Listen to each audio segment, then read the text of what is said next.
नमस्कार दर्शक मित्रों, मैं हूं Ashwin Rawal astro corner channel से। आज हम एक ऐसे सब्जेक्ट के ऊपर बात करने जा रहे हैं जिसके ऊपर दुनिया में आज तक एक भी वीडियो नहीं बना। जी हाँ दोस्तों, एक भी वीडियो आज तक नहीं बना, ना कभी किसी ने सोचा है इस बारे में। बहुत ही अनूठा सब्जेक्ट हमारे मन में आया है, बहुत रिसर्च किया है उसके ऊपर और आज हम आपसे साझा कर रहे हैं, शेयर कर रहे हैं। दोस्तों, हर माँ बाप की इच्छा होती है कि उनको एक बेटा हो, और कभी कभी तो अभी तो कुछ अच्छा है, लेकिन कभी कभी तो जब ज़्यादा बेटियां होती हैं तो माँ बाप नहीं चाहते कि ज़्यादा बेटियां हो, और सरकार भी बेटी बचाओ के अभियान में लगी है। तो ऐसे अवसर पर ज्योतिष के हिसाब से साइंटिफिकली मैं आपको बताना चाहता हूँ कि सच में हकीकत क्या है, बेटा चाहिए या बेटी। तो देखिए, सबसे पहली बात, बेटा जो होता है ना, वो पुरुष का इनकार्नेशन, अवतार होता है। यानी हर बेटे में एक पुरुष है, एक ब्रह्म है, और हर बेटी में प्रकृति है। हर बेटे में प्रकृति है। पुरुष ब्रह्म अचल है, इंडिपेंडेंट है, और प्रकृति है वो अपने आप को ढालने की कोशिश करती है, एडजस्ट करने की कोशिश करती है, बदलती रहती है, खुशियाँ ला सकती है। प्रकृति में सब कुछ है, पुरुष में नहीं है। ये बात आप जान लीजिए। दूसरी बात, हर पुरुष के अंदर वाई क्रोमोसोम और एक्स क्रोमोसोम होते हैं। उसके स्पर्म के अंदर, उसके शुक्राणुओं के अंदर वाई क्रोमोसोम मतलब पुरुष का अवतरण, जो एक पिता से अपने पुत्र में जाता है, पुत्र में से अपने पोते में जाता है। तो मतलब वाई क्रोमोसोम जो है, उसकी जो यात्रा है वो पुरुष से पुरुष की तरफ ही जाती है। मतलब बेटा, उसका बेटा, उसके बेटा, यानी वो पूरा का पूरा अवतरण, यानी सूर्य जो है वो वाई क्रोमोसोम का प्रतीक है। सूर्य जो है, सूर्य जो है पंचम स्थान का, नैसर्गिक राशि चक्र में पंचम स्थान का मालिक सूर्य है। आत्मा का अधिपति भी सूर्य है। आत्मा का जन्म होना, आत्मा का दूसरे स्थान पे जाना, वो सब कंट्रोल सूर्य करता है। आपको पता है ये सब बातें। तो सूर्य है वो पुरुष है, ब्रह्म है, वाई क्रोमोसोम है, और वाई क्रोमोसोम पिता से पुत्र में जाता है, पुत्र से उसके पुत्र में जाता है। लेकिन एक्स क्रोमोसोम जो है वो प्रकृति है। स्पर्म के अंदर, शुक्राणुओं के अंदर एक्स क्रोमोसोम जो होता है वो प्रकृति होती है। वो लड़की को पैदा करता है, यानी पत्नी के अंदर, यानी प्रकृति में तो सिर्फ और सिर्फ एक्स क्रोमोसोम है, प्रकृति ही प्रकृति है। तो अगर पुरुष का वाई क्रोमोसोम पत्नी के एक्स क्रोमोसोम से मिलता है तो बेटा होता है, और पुरुष का यानी पति का एक्स क्रोमोसोम पत्नी के एक्स क्रोमोसोम से, एक्स रंगसूत्र से मिलता है तो बेटी होती है। यानी बेटा जो होता है वो सिर्फ पिता की कुंडली ही बताती है। वाइफ की कुंडली यानी मदर की कुंडली से बेटे का सुख नहीं देखा जाता। बहुत भ्रमणा में हम लोग होते हैं। हम दोष देते हैं कि इस लड़की में या इस औरत में प्रॉब्लम है जो बेटे को जन्म नहीं दे रही, लेकिन इसका रिस्पॉन्सिबल सिर्फ उसका हस्बैंड है। अगर हस्बैंड की कुंडली में वाई क्रोमोसोम है तो ही बेटा हो सकता है। अगर हस्बैंड की कुंडली में एक्स क्रोमोसोम की मात्रा ज़्यादा है और वाई क्रोमोसोम कम है तो लड़कियां ज़्यादा होती है। और जब पुरुष की कुंडली में गुरु के साथ केतु का डिग्रिकल कनेक्शन होता है तो वाई क्रोमोसोम कम हो जाते हैं, एक्स क्रोमोसोम बढ़ जाते हैं। दोस्तों बहुत इंटरेस्टिंग सब्जेक्ट है एस्ट्रोलॉजी, बहुत इंटरेस्टिंग सब्जेक्ट है।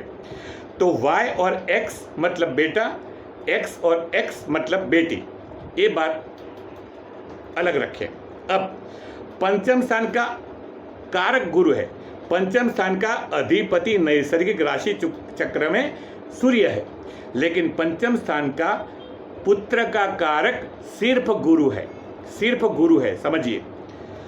तो मेरा कहने का मेरा मतलब ये है कि बेटे का जब जन्म होता है, याद रखिए, बराबर याद रखिए, 2-3 बार वीडियो को सुनिए। बेटे का जन्म जब आपके घर में होता है, तब जब प्रेगनेंसी आती है तो पिता हमेशा कोई ना कोई ट्रबल में होता है, स्ट्रगलिंग करता है। लेकिन बेटे के जन्म के बाद धीरे धीरे धीरे उसका डेवलपमेंट, ग्रोथ, फाइनेंशियल जो भी है वो धीरे धीरे होता है। लेकिन उस वक्त हमेशा कोई ना कोई स्ट्रगल बेटे के जन्म के वक्त होती है। दूसरा पॉइंट, सूर्य और गुरु जहाँ जहाँ पड़े हैं कुंडली में, पिता की कुंडली में सूर्य और गुरु जहाँ जहाँ पड़े हैं, जहाँ भी बैठे हैं, जैसे बेटे का जन्म होता है सूर्य जहाँ पड़ा है वो स्थान एक्टिवेट होता है, गुरु जहाँ पड़ा है वो स्थान एक्टिवेट होता है। मैं एक एग्जांपल देता हूँ। एक इंसान की कुंडली में गुरु 12th हाउस में पड़ा है, धन राशि का गुरु 12th हाउस में पड़ा है, मतलब 12वां स्थान, जैसे बेटे का जन्म हुआ 12वां स्थान एक्टिवेट हुआ, क्योंकि गुरु भी वहाँ था, गुरु की राशि भी वहाँ थी। मीन राशि 3rd हाउस में है, घर से दूर 3rd हाउस। तो जैसे ही बेटे का जन्म हुआ 1 महीने में उस इंसान की ट्रांसफ़र 500 किलोमीटर दूर हो गई। दूसरे ही महीने में, एक छोटा सा एग्जाम्पल, बहुत एग्जाम्पल है लेकिन वीडियो की लिमिट है तो मैं खाली एक एग्जाम्पल आपको समझाने के लिए बता रहा हूँ कि गुरु आपकी कुंडली में जहाँ भी है, सूर्य आपकी कुंडली में जहाँ भी है, वो दोनों स्थान आपके एक्टिवेट तुरंत होते हैं जैसे बेटा जन्म हुआ, और वो स्थान एक्टिवेट होता है तुरंत ही। लेकिन दूसरी बात मैं आपको बताऊं कि गुरु का साइकिल 12 साल का होता है। पूरे जोड़िया के अंदर गुरु का साइकिल 12 साल का होता है और सूर्य का साइकिल 12 महीने का होता है, मतलब 12 सूर्य का, 12 गुरु का। आपके घर में अगर बेटा हुआ तो 12 साल तक बेटा आपका है, बराबर याद रखिए।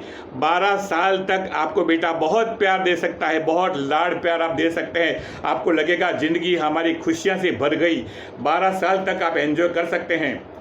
लेकिन जैसे 12 साल का एक साइकिल ख़त्म हुआ और 13वां साल चालू हुआ, बेटा आपसे 5%, 10%, 15% दूर होता चला जाता है। याद रखिए, जैसे 12 साल का साइकिल कंप्लीट हुआ तो बेटा आपसे थोड़ा थोड़ा दूर होता जाता है, थोड़ा जिद करता है, बहस करता है, कुछ ना कुछ आपसे टेंशन भी हो जाता है बेटे के साथ 12 साल बिताने के बाद। लेकिन फिर भी 24 साल तक बेटा आपका खुद का है, 24 साल तक, क्योंकि सूर्य का 12 साल का राउंड और गुरु का 12 साल का राउंड, यानी 24 साल तक बेटे के ऊपर आपका हक बिल्कुल है। लेकिन जैसे 24वां साल खत्म हुआ और उसका बर्थ डेट आ गया, 24 साल पूरे हो गए, फिर समझो कि बेटे और बाप के अंदर ग्रह अपना रंग जमा देते हैं और बेटा या तो नौकरी के हिसाब से, जॉब के हिसाब से कोई दूसरे गांव में जाता है, दूसरे शहर में जाता है, स्टडी के लिए विदेश जाता है, या परमानेंट विदेश चला जाता है, या शादी हो जाती है, कुछ भी हो। लेकिन 24 साल जैसे पूरा होता है बेटा बाप से दूर चला जाता है। ये 100 में से 90% कुंडली में मैंने बहुत रिसर्च करके पाया है। ये बहुत बहुत इम्पोर्टेंट रूल है। आपको बेटे का सुख सिर्फ 24 साल तक मिलेगा। लेकिन हाँ, आपका गुरु पावरफुल है, आपकी कुंडली में गुरु अगर पावरफुल है तो लंबे अरसे तक बेटा आपकी सेवा करेगा, आपका ख्याल रखेगा। मैं ऐसा नहीं कहता कि हर कुंडली में ऐसा हो, लेकिन ये जनरल रूल है कि बेटे के साथ बाप का लगाव, ट्यूनिंग इंटीमेसी, अपनापन 24 साल तक कंफर्म होता है, ताकि गुरु और सूर्य का साइकिल 24 साल में खत्म हो जाता है। उसके बाद जैसी आपकी कुंडली, आपको बेटे का सुख मिल सकता है। अब कन्या की बात करें। कन्या खुद प्रकृति है, बेटी प्रकृति है, और प्रकृति यानी एक्स क्रोमोसोम चंद्र के आधिपत्य में है। चंद्र एक्स क्रोमोसोम को कंट्रोल करता है, और स्त्री का यानी स्त्रीत्व जो होता है वो शुक्र के आधिपत्य में होता है। यानी कोई भी बेटी चंद्र और शुक्र की देन है, बराबर याद रखिए। और चंद्र और शुक्र खुद लक्ष्मी है, आप समझिए। उसके पीछे शास्त्रों में जो भी लिखा है, ऋषि मुनियों ने जो भी लिखा है, आज बरसों से पीढ़ियों से हम सुनते हैं कि बेटी घर की लक्ष्मी है, बेटी का जन्म हुआ तो लक्ष्मी का जन्म, लक्ष्मी हमारे घर में आई, ऐसा हम बोलते हैं। उसके पीछे बहुत बड़ा राज छुपा है कि जैसे ही बेटी का जन्म होता है आपका शुक्र एक्टिवेट हो जाता है, आपका चंद्र एक्टिवेट हो जाता है। जिस स्थान में शुक्र पड़ा है, जिस स्थान का मालिक शुक्र बना है, जिस स्थान में चंद्र पड़ा है, जिस स्थान का मालिक चंद्र खुद बना के बैठा है, वो चारों स्थान यानी वो सब स्थान, यानी चंद्र का राशि स्थान, शुक्र के दोनों राशियों का स्थान, वो सब एक्टिवेट होते हैं और आपकी कुंडली में खुशियां ही खुशियां आती हैं। यानी बेटी के जन्म के बाद बाप की तरक्की होती है ही है, सवाल ही पैदा नहीं होता। बेटी के जन्म के बाद पिता की तरक्की होती है, पैसों का आगमन चालू होता है अपने अपने किस्मत के अनुसार। यानी पिता की कुंडली में जितना लिखा है उसके हिसाब से आएगा, लेकिन उसकी चाबी बेटी के अंदर है। बेटी जैसे ही कदम रखती है, गर्भ में से बाहर आती है, वो पिता का लक खोल देती है, चाबी खोल देती है, उसके पास पिता का किस्मत है। तो पिता के किस्मत की चाबी बेटी के पास है, क्योंकि चंद्र शुक्र दोनों लेके एक्टिवेट करके चंद्र और शुक्र की ऊर्जा को घर के अंदर बारिश करती है बेटी। और इसीलिए बेटी जब जाती है ससुराल जाती है, ससुराल के अंदर भी उसके कुमकुम के अंदर उसके पांव रखे जाते हैं कि शादी के बाद वो ससुराल में जब आती है तो उसके पैरों के नीचे कंकु रख के थाली में, और उसके हर कदम जो होते हैं वो कंकु के उसके पगले घर के अंदर लिए जाते हैं, और वो जो है उसको संभाला भी जाता है। कभी कभी कागज़ के अंदर कोई लोग लेते हैं और उसको तिजोरी में रख देते हैं, क्योंकि बेटी खुद लक्ष्मी का अवतार है, बेटी खुद चंद्र शुक्र का प्रभाव है, अवतार है। बेटी जब तक आपके घर में है, जब तक ससुराल नहीं गई, तब तक आपका चंद्र शुक्र बलवान है, बराबर याद रखिए। बहुत टेस्ट के साथ मैं बोलता हूँ, मेरा हर वीडियो के पीछे मेरा अनुभव है, 50 साल का अनुभव है। एक एक बात मेरी जो होती है वो एकदम मेरे टेस्ट के अंदर मैंने तराजी है।